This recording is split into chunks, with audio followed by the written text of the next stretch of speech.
Tech has played a key role in humanity, whether it's putting a man on the moon or literally saving the world when we were in a foot race with Hitler to split the atom. So this magic, this ability to send a query into the universe, to understand our ability to message people, it is fascinating, it's enthralling. So tech CEOs are seen as almost otherworldly.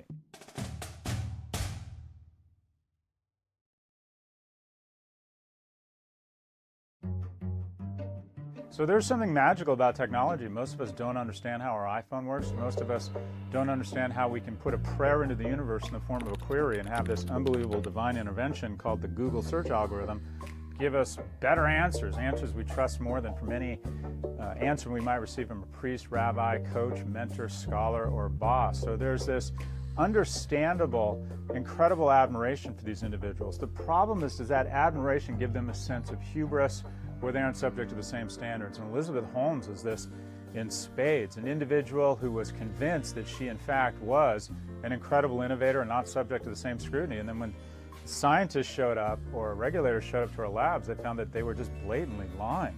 We have individuals who aren't held to the same standards as the rest of us.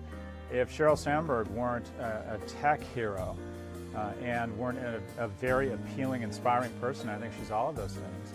If an individual overseeing a business division that had been weaponized by a foreign government, resulting in potentially influence of our elections, would we still be showing up for book signings for this individual? Would an individual who now oversees a population greater than the Southern Hemisphere who can't be removed from office, Mark Zuckerberg, would he be an object of affection traditionally? We have a different set of standards for these individuals. In addition, the toxicity runs into the companies themselves and within the industry. Steve Jobs wears a black turtleneck. I think it's a bad sign when CEOs or young tech CEOs, whether it's Jack Dorsey or Elizabeth Holmes, show up in a black turtleneck. If you're talented and a nice person, you're just talented.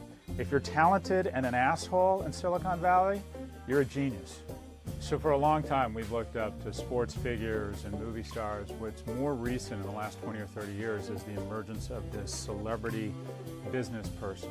We have this perversion of our society where we no longer worship at the altar of kindness and character, but at the altar of innovators and billionaires.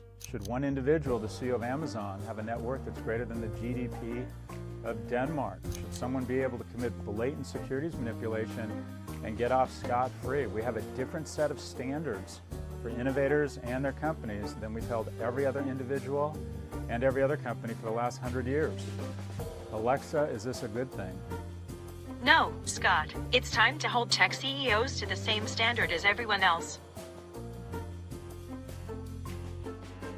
Follow NBC Think on Twitter, Facebook, and subscribe to our newsletter.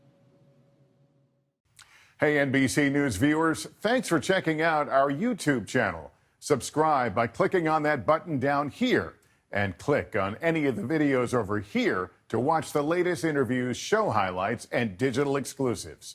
Thanks for watching.